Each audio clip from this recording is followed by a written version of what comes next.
Kenapa tarif pajak teks amnesti jilid 2 atau program pengungkapan sukarela mahal banget? Karena ini kesempatan terakhir buat kita. Jujur saya katakan, program pengungkapan sukarela ini adalah kebaikan hati pemerintah kita untuk memberikan kesempatan terakhir untuk kita melakukan kewajiban perpajakan kita secara dewasa.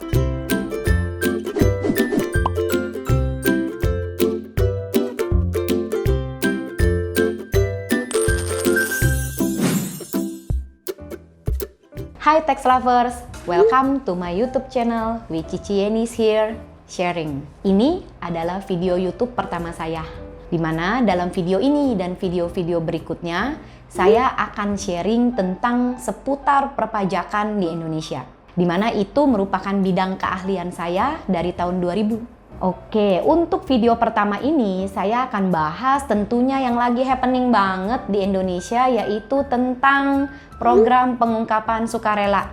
Apaan tuh? Masyarakat taunya adalah teks amnesti jilid 2. Kenapa tarif pajak teks amnesti jilid 2 atau program pengungkapan sukarela mahal banget? Karena ini kesempatan terakhir buat kita. Kita bicara mahal, tentunya kita punya pembanding yang murah atau lebih murah. Mahal dibandinginnya sama mana? Sama apa? Tentunya akan terasa mahal kalau kita bandingin tarifnya dengan tarif pengampunan pajak yang mana kita laksanakan di tahun 2016 untuk tahun pajak 2015. Tarif pengampunan pajak pada saat itu di tahun 2016 untuk tahun pajak 2015 itu bervariasi mulai dari 0,5% untuk UMKM sampai dengan maksimal 10%. Murah ya, karena tarif program pengungkapan sukarela sekarang adalah bervariasi mulai dari 6% sampai dengan 18%. Tentunya kalau kita bandinginnya sama tarif pengampunan pajak waktu tahun 2016 itu sekarang mahal.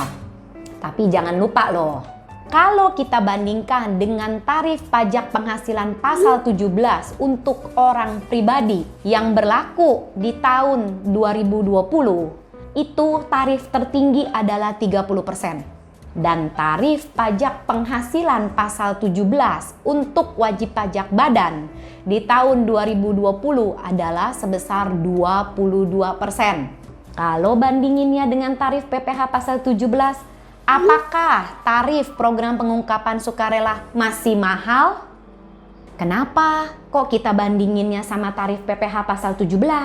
Analisa dari saya, mulai dari tahun 2016, pemerintah kita, khususnya Direktorat Jenderal Pajak, itu melakukan pembenahan database dari segi perpajakan secara besar-besaran.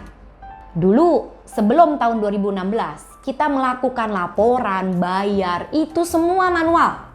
Dulu mungkin ada yang pernah tahu kita pakai namanya SSP, kita lapor semua itu manual, setiap bulan tanggal 20 itu semua ngantri di kantor pajak. Karena untuk lapor bulanan, belum lagi lapor tahunan. Tapi mulai dari tahun 2016 sampai dengan saat ini, Direktorat Jenderal Pajak melakukan pembenahan database pajak dengan cara hampir sampai dengan saat ini, hampir semua laporan itu sifatnya online. Mulai dari faktur pajak online, bayar menggunakan e-billing online, pelaporan SPT PPh masa pasal 21 untuk karyawan tetap, upah harian, kita sebut siapapun, untuk yang dibayarkan kepada orang pribadi, online. Lalu pelaporan SPT orang pribadi, online. Bahkan Direktorat Jenderal Pajak juga sudah bekerja sama dengan Direktorat Jenderal Bea Cukai dalam hal integrasi sistem bea cukai dengan perpajakan. Atau yang kita sebut mungkin lebih familiar di kita adalah pre-populated. Semuanya sekarang sudah online. Dan itu ada datanya di Direktorat Jenderal Pajak. Satu hal lagi yang kita sangat tahu adalah mengenai exchange of information. Keterbukaan data perbankan. Bukan hanya di Indonesia, tapi bahkan dengan beberapa negara. Itu benar nggak sih keterbukaan data perbankan? Tentunya kalau kita bicara harusnya berdasarkan 2 poin. 1, peraturan, 2, fakta. Secara peraturan itu jelas tertulis ada exchange of information dan sudah ditandatangani persetujuan dengan beberapa negara, antar negara. Kedua, fakta. Secara pribadi di tahun 2021 sudah membantu beberapa wajib pajak yang mendapatkan SP2DK dari kantor pajaknya terkait dengan konfirmasi saldo bank. Dan bahkan itu bukan hanya bank di Indonesia, termasuk dari bank di luar negeri.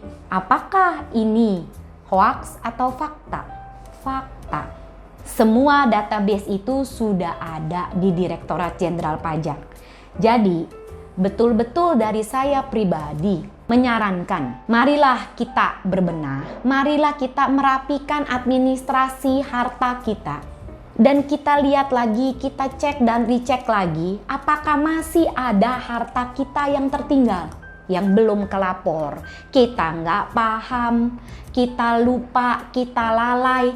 Mari, mumpung sekarang masih di bulan Januari 2022, yang mana program pengungkapan sukarela ini batas waktunya sampai dengan 30 Juni tahun 2022. Jujur saya katakan, program pengungkapan sukarela ini adalah kebaikan hati pemerintah kita untuk memberikan kesempatan terakhir untuk kita melakukan kewajiban perpajakan kita secara dewasa. Artinya apa?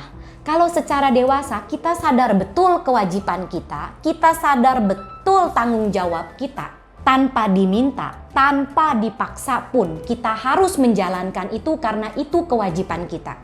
Kita sudah pernah diampuni tahun 2016 untuk sampai dengan tahun pajak 2015. Ini pun sebetulnya masih termasuk diampuni. Masa iya kita nggak manfaatkan kesempatan emas ini? Jadi, apakah tarif program pengungkapan sukarela ini atau tax amnesty jilid 2 ini masih mahal? From my opinion, definitely tidak. Karena tarif tertinggi semestinya itu adalah 30% untuk orang pribadi dan untuk badan adalah 22%. So, demikian sharing saya di video pertama saya ini, bahwa apabila kita menjalankan kewajiban kita dengan baik dan dengan senang hati, dalam hal ini berarti kewajiban kita kepada negara, maka hidup kita pasti akan hoki, pasti akan berkah, dan tentunya hidup kita pasti tenang.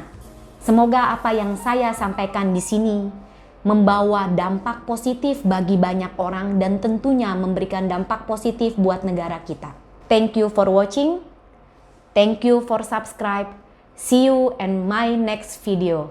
Bye-bye.